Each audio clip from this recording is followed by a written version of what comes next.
NewsBiscuit, real fake news. Welcome to NewsBiscuit, the UK's original fake news. NewsBiscuit, the real reason your mortgage is too expensive. I'm your host, Wrenfoe, and I'm losing the will to live with Flash Arry. Hello. Sketchly. Hello. And Chipchase. Hello. This month, Glastonbury announces its queue for the toilets. Hay fever decides to punch you in the face. Hey. And Peter Mandelson plays down his relationship to Jeffrey Epstein, saying he never inhaled, he only swallowed. Can I get away with that? I definitely can get away with that. You've just got away with it, yeah. Yes. So that brings us to our first round of news in brief, where our panelists select their favourite headlines. Chipchase, what have you got? Animal psychologists confirm animals are neither good nor evil, but cats can sometimes be dickheads. That's pretty fair, actually. Have you guys been following the news this week? There's been a big controversy over furries. You know, people who like to sort of role play as animals. Ooh. And and the right-wing press have got onto this like they do. And they're now claiming that children are self-identifying as animals. That, yes. Not playing as animals, not role-playing as animals, but self-identifying as animals, which they're definitely not. But it gets better than this. The Secretary for State for Education has now ordered an Ofsted inspection into a college based on an internet rumor. I love it when fake news effectively becomes real news because people want it to be true. The thing is, there's not enough real stuff to be angry about, is there? No. Yes. No. Yeah. It's not like it's a distraction or a dead cat at all. No. Norse god in tiny jail cell after drugs bust. Cookie Loki in Pookie Chookie. Brexit gets Johnson done. Flash Arry. Fussy cat that would only eat premium salmon has no issue chewing face off dead owner. That's rather bleak. Are we still talking about students? Yeah. Cats are getting a bad rap today. Should we be alienating half of our listeners? We're playing half the listeners are cat people, the other half are dog people, and we're playing with as Sketchly suggests, they really are cat and dog people. Well, the internet's run by cats, isn't it? That's the problem. So we could find ourselves in big trouble. That's true. This headline is also the one that is the basis of my communication with my daughter, just to prove that I'm still on the planet. You know, she gets a little text message, sort of, not ate by cat. Just to know I'm still there. Which is translated as I am still ambulatory, but alas, no better. And your laundry's ready. Has your cat got that kind of reputation in Flash Arry? Vicious, yes. Sort of one stage off a honey badger, basically. Yeah. Move over hot girl summer. British dad summer is take centre stage. Yeah, my kids say it's not officially summer until my legs appear. That for them is the sign. It's not like swallows in the air or something like that. It's my legs, my pale legs suddenly appear. Yeah. You know, Japanese proverb, isn't it? One leg doesn't make a summer. Sketchly, over to you. Fertility symbol worshipping tribe erect scrotum pole. Boost in Glastonbury ticket availability after lineup announced. Did you already do that one? No, we mentioned Glastonbury, and I think that's a real truism because me and my wife every year we go, shall we go to Glastonbury? And then we look at the lineup and we go, no. I mean, saying that, I mean, I don't think we're naturally the people who go to Glastonbury, particularly Mrs. Wrenfoe, because she doesn't like tents and people and shitting in the field. She doesn't like any of that stuff. No, but the list of musicians, I mean, there might be one or two on there. You go, I quite like them, but the rest you go, I've got to sit through that. And I think that kind of my level of snobbishness is so high. I think it might take Mozart coming back from the dead for me to go, oh, that's a decent lineup. And the Foo Fighters always get signed up at the last minute. I can't name a Foo Fighters song at all. Can anyone hear? Nope. Any viewers at home, send in your emails if you know of any Foo Fighters. I know of the band, and I know they've got the drummer guy from Nirvana, haven't they? Who's very, very nice. And I think, good luck to him because he's very, very nice. But I don't know any of their music at all. No, neither do I. Yeah. And every See, I don't know if they're very big in America. I think they only get you say the thing in Britain where we just sign them up for big festivals. It's the Foo Fighters. Everyone goes, "Oh, yay!" And everyone goes, "What does they do again?" Can't remember. Anyway, sorry, carry on. That's all right. Last one. We had affairs with women. I'll start that one here. You're just confessing there. We didn't. We didn't. And if our wives and partners are listening, I don't know what Sketchley's talking about. Why are you winking? Yeah, shush. I told you what goes on before the podcast starts. We had affairs with women and we got promotions, say straight ITV presenter. Now, is this an oblique reference to Philip Schofield and his unfortunateness? And can I just ask the panel, are you okay? I'm okay. Are you okay? Yeah, that was strange. That was Holly. Very bizarre. And given that, so many middle-aged men would have been masturbating to her saying that would have really thrown them off their rhythm.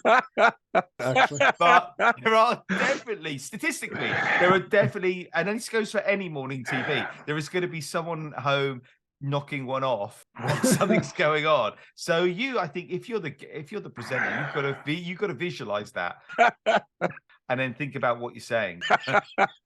Our next round is True Biscuit, where our panel has to guess which is a real headline and which is a fake one. And Sketchley, we're going to pivot back to you, so you start. Bomb squad called to ER after 88-year-old man arrives with World War I artillery shell in his anus. Ooh. Did he fall on it? That's a hell of a shot. That's how this happen. You're absolutely right, Sherry. And I'm also curious, was that lodged in during the war, and it's only now just causing him a problem?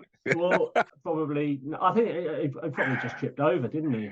Yeah, because many of us have shells lying around the house that we could just fall onto. And well, he's 88-year-old. It's a memento, maybe. It's always happened to me with that bust of Winston Churchill. We have. That make your eyes water. Is a bomb much of a memento, though? I mean, really, if you live through a war and the horrors of war, why would you keep a bomb? I mean, surely that reminds you of all the worst bits, doesn't it? Maybe his name was on it. Could his name have been on it? And he was keeping it like Baldrick. I guess it was there. I suppose there's a war going on. You just grab the nearest thing to remember that moment by. And you shove it up your anus. So, do we know how large the shell was in relation to the anus? Yes, we do. Oh my God! I was just asking a question. I didn't expect an answer. No. It's important to do your research. Oh, my word. Go then. 8 inches long and 2 inches wide. Ooh. Right. Ooh. What's interesting is you can't see it now. Flash Arry and Chipchase. You can see they did a little calculation in their head, and they both of them went, "Yeah, that worked. I've done that before. I can manage that." That's hardly any. That wouldn't touch the sides. The anonymous senior went to hospital St. Muse in Toulon to remove the 8-inch artillery shell from his anus, which he had placed inside him for pleasure. Going out with a bang. Danger, unexploded bomb. Unexploded bomb, did you say? Brilliant. They did call in a disposal team, and they had to evacuate. Evacuate his bowels? Yes. That this could be true. Yeah, it has the ring of truth about the ring of truth.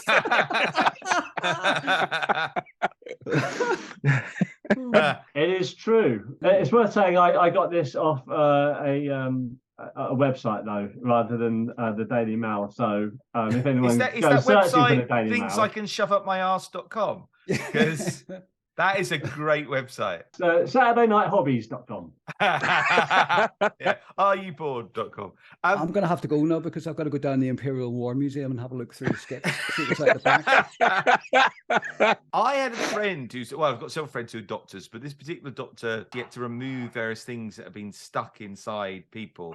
And that shell thing isn't the worst I've heard. She saw someone once who'd put string of fairy light, inserted them through their penis, Oh my God. through into their bladder. Yeah. Does that ruin Christmas or does it make it better? I don't know. Can't imagine how that would work. You just switch it on at the wall. Yeah. That's how it works.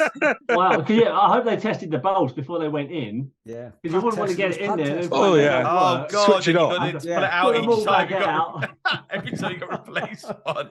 Oh God! Yes. Chase, what have you got? Human Resources Department, just pointless layer of fat, claims Lord Sugar. A pointless layer of fat. Layer of fat. Fat, yeah.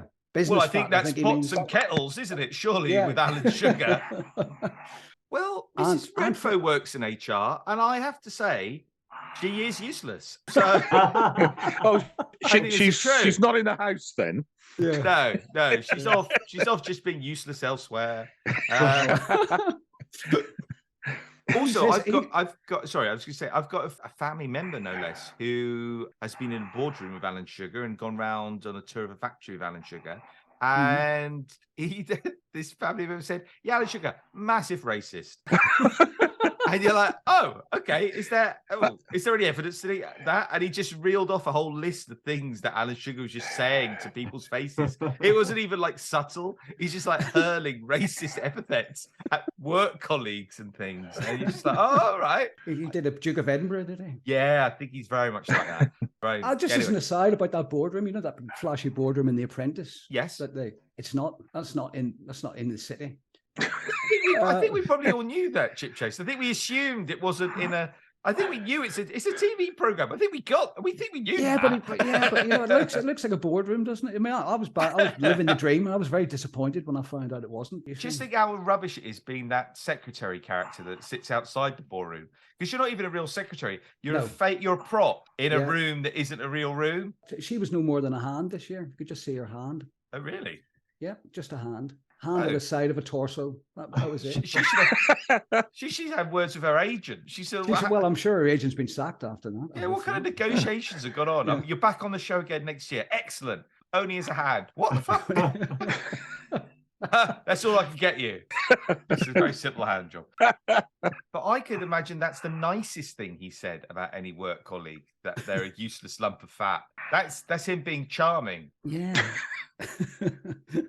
I think the sentiment is right, but I would think it would have been a far more degrading description. Yeah, they probably sanitized it for the when they put it in the press. Yeah, I think true as well. He hasn't done himself any favors, Alan Sugar. So we're assuming the worst of him because he's been so rude to other people in the past. It is false. What?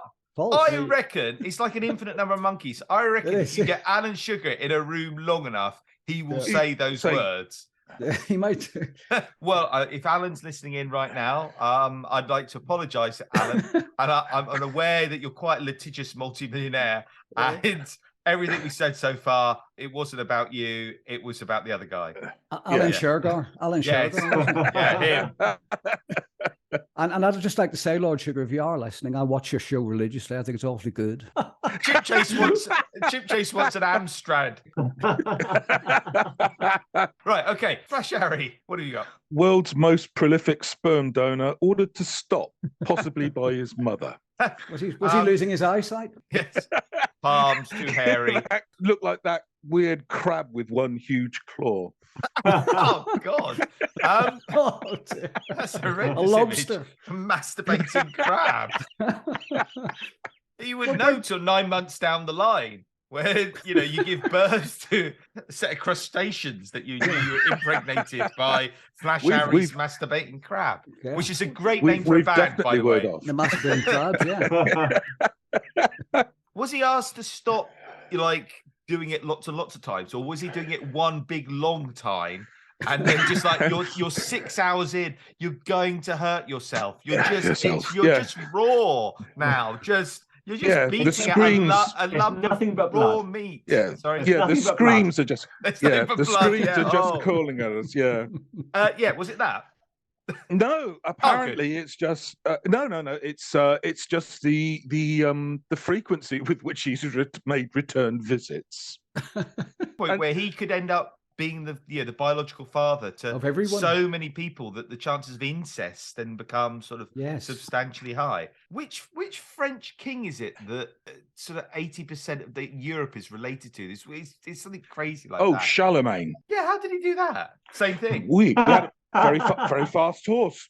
No, Genghis Khan. Somebody I can't remember. Well, maybe. Genghis, I think, just killed off a third of Europe. So I think he went the other way with what he okay. was planning to do. Redress the balance a bit, yeah. Apparently, donating sperm on and off for about 15 years, and has I possibly think we all got... have Flash Harry. We've all been donating sperm. It's just in our case, nobody's wanted it. So a lot of it's just wanted it. It's estimated that there are over 550 children worldwide that he may have fathered, donating it abroad and online. So you can send sperm in the post. People smuggling. Yeah. Yeah, when you're trying to seal envelopes, they're not as sticky as they used to be, and you've got to find a different. I mean, it's just common sense to. Gaffer tip. Ow. That's came from probably left what field he's held together with. I assume sperm sort of goes off, doesn't it? Kind of a room temperature-y sort of thing. So probably does. Is it still good? Because if so, I'm now worried that I've left things around the house that impregnate guests by accident. Yeah, but what a legacy. 550 kids. God, imagine all the Father's Day presents. Makes it all worthwhile, doesn't it? Yeah. It does. True. I want to say false, just because I can't imagine anyone being able to walk around after even having the energy to walk around, let alone actually being able to move their legs. Well, that's the point where you just shove some ammunition up your ass to give yourself that extra final boost. Yeah, I could go for another 10 minutes. It is true. Clever if you could pull it off. So, Sketchy, have you got a second one? I have. Prisoner who briefly died and was brought back to life argued that he's technically served his life sentence. I want this to be true. That is brilliant. Did he just die in a normal run of things, or was he like executed, died? He developed severe complications with his kidney stones. Because I didn't know what it was with kind of executions in America, whether they execute you. I don't think they bring them back to life afterwards. No, but I just wondered if you were like, I don't know, if a firing's in front of a firing squad and they all shot and you survived it, whether you're like, that's a get out free jail card. You're like, da-da! Or do they just go, no, we're going to reload again? You're like, what? I think that's true. I think what you're saying is right, because didn't it used to be you couldn't, an old album I used to listen to, Fairport Convention, in fact. They tried to hang somebody 3 times and it failed every time and they had to let him go. Was that John Babacom Lee? No, I think so. Right, but kidney stones. Not very funny, but interesting. No. But I'm assuming there's no folk song about someone dying of kidney stones. Would that also be true of someone who suddenly, I don't know, had a shock where their life passed before their eyes and they go, done it? Yeah, well, that as well, yeah. Clever barrister could get them out on that. Any kind of life-altering event where you claim that you've been aged. I've definitely watched movies and plays where I feel I've like lost decades. Any James Corden movie that you feel you suffered enough. One day you'll meet him, Ren. Not unless sneak up on you. Not unless it's down the barrel of a rifle. I'm going to go yes. On the grounds of? I'm going with my water, if one can use such a phrase. No, you can't use such a phrase. That sounds horrible. What the hell? I'm going with my water. That is not a phrase, and we're not starting that as a phrase. That is just you being weird. Oh. Chipchase, will you be going with your water, or will you be going with Flash Harry's water on this one? I'm going with my water at the moment. You can see it here. I think I'm going with. I so badly want this to be true that I'm going true. It is true. Thank you, Sketchley. Chipchase, You're welcome. What have you got? Superfan undergoes plastic surgery to look like Star Trek's Mr. Spock. Well, the obvious thing is the ears, I guess, isn't it, with Spock? I guess that's not the most intrusive piece of plastic surgery, as opposed to being like one of the Klingons, with a huge ridged forehead. And the only downside, I suspect, is you're going to get mistaken for Galadriel or some other fictitious character with pointy ears. Go to the joke shop and just buy them and stick them on. And then when you get bored, you can take them off. Now, Sketchley, you're the kind of friend that would say that after the event and they would hate you for it. You could have done this for $2 down at the like, what are you telling me? I spent $10,000 on painful surgery. And I can just see you being down the pub, everybody drunk, and you saying, "Yeah, get a tattoo," and then your best mate. And then you're going, there's a henna place that'll do it for £1. Plastic surgeon who carried out the operation, Dr. Klaus Vingart, and computer modeled everything. They're exactly pucker, exactly the real deal, apparently. He said pucker. No, he didn't. That's another. Dr. Klaus, whatever his name was, said pucker. Yeah. Dr. Klaus Vingart didn't say pucker. That was Del Boy. No, that was me. I love the fact sort of. The scary German surgeons used the word pucker. Yes, this is pucker. Yes, yeah. This is very pucker. It's bang up job. It's bang up job. Yeah. Oh, up the apples and pears. This time next year, we are all millionaires. See, that's the best bit of the story is this strange German surgeon with clearly no ethical boundaries whatsoever. Yeah, I make you look like whoever you like. It does not matter to me. I've always wanted to look like a Hura, but for different reasons.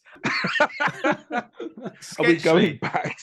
Where does he keep his pencil? Is that the one fundamental weakness of Spock as a character? Yes. Can't put a pencil behind his ear. Yes. Is that how he developed the death grip thing that he does? It's just because people go, "Where's your pencil?" And go, "Shut up! I'll kill you!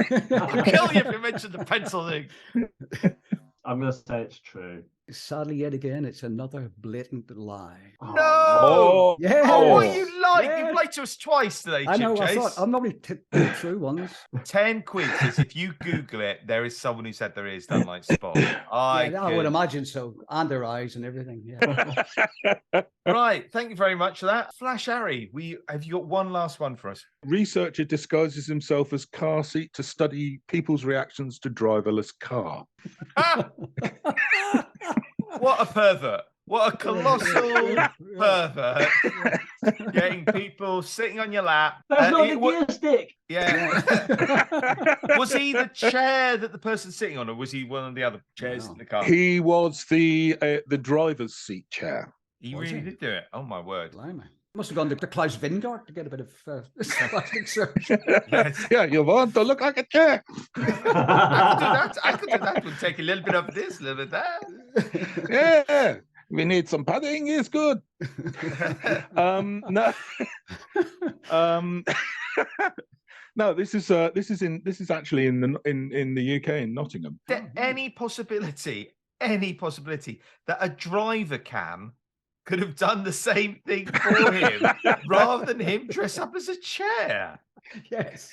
See, I'd be suspicious if I was one of the other engineers on this project. We're going, right, we're going to put the car out and we need to, we're going to monitor what people do. We're going to put a camera on the car to do it. And this guy goes, "Oh, no, I'll dress as a chair." You're like, "What? You don't need to. We'll just put a camera." No, I'll dress as a chair. You're like, "Derek, is this a fetish?" Yeah, it is. Yeah. Okay, so I'll come clean, yeah. Exactly. Maybe this is his first step towards coming out as a full-blown car. Self-identifying as a chair. Oh, so just a chair. Yeah. Yes. Was he a furry chair? Furry seat cover? Yes, that's how it works. So what can he hear, though, as well? I love the logistics of this. What do you think? Because he's in a chair. He's surrounded by padding. There's a metal car around him. And yet he's trying to monitor people outside of the car. This seems like the most inefficient way of hearing what people are saying. You're quite angry about this, aren't you? I am, because he's ruined this experiment, this important experiment with his shenanigans. Yeah. To monitor the physical reactions of people as they car approaches. How is he saying it? He's in a chair. Well, he's got eye holes, apparently. Oh, what do you mean? Apparently, all chairs have eye holes. Oh, yeah, that's right, Harry. That's standard. If your house is full of chairs with eye holes, you need to have a word. I'm letting on too much about my personal life here, aren't I? Yeah, we're your little sneaky red cabs. No, one of the things the study did find out is that as the car stops to allow pedestrians to cross designated junctions, people will wave and acknowledge the non-existent driver of the car. But they weren't flash Harry. What they were doing is they were waving at a chair with eyes. Yeah. That was what they were doing. They were like, "Oh, that chair's alive. Let's wave to it." Instead of This is not a scientific study. The point of a scientific study is you're supposed to remove all other factors that might influence people's reactions. What he's doing is, I want people to see how they react to a car. And just in the mix, I'm going to put a live chair inside of it. Exactly. Then, Ren, let it go, Ren. Let it go. Yeah. No, this is ridiculous. This is a farce. You've turned this podcast into a laughing stock. That's what this is.